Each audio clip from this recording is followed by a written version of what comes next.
Panginoon, salamat sa araw na ito, na puno ng pagpapala, puno ng iyong presensya, puno ng iyong tulong, puno ng iyong suporta.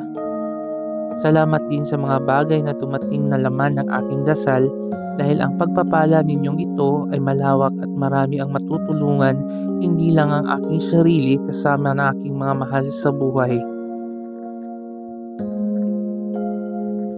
Sa pagtulog ko, Panginoon, alam ko na ikaw ay andyan.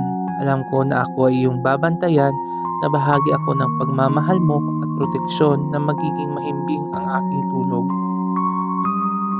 At alam ko, Lord, na magiging masarap at peaceful o tahimik ang aking pagtulog, at alam ko din, Panginoon, na ito'y isa sa blessings na ibinibigay mo sa akin every night. Sa aking pagtulog, Panginoon, ibinibigay ko ang lahat ng aking problema sa iyo, Lord, na lahat ng nasa isip ko na gumugulo ng aking araw-araw ay i-offer ko sa iyo, Panginoon. At alam ko, Lord, na sa aking pagising bukas ay mga bagong biyaya ang ibibigay mo sa akin, na bagong araw, ito na ang mga bagong pagkakataon na alam ko, Lord, na ikaw na ang nag-aayos ng aking problema.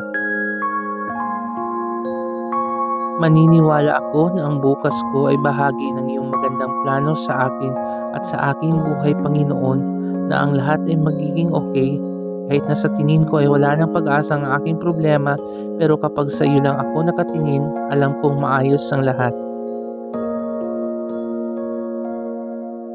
Ayon nga sa Salmo Kapitulo 4, versikulo 8, I will lie down and sleep in peace, for you alone, O Lord, make me dwell in safety. Sa inyo po ako maniniwala at magtitiwala. Alam ko na ang gabing dadaan ay magiging payapa dahil alam namin, Panginoon, sa aming pagtulog, kasama namin ang iyong pagpapala at pagmamahal.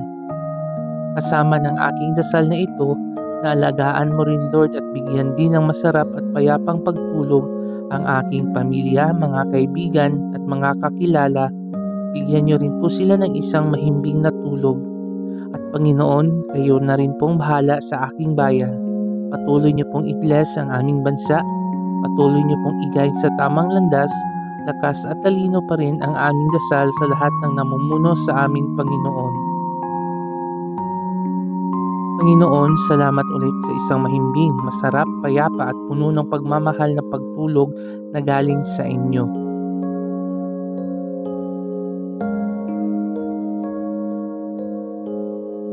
This is our prayer in Jesus' name. Amen.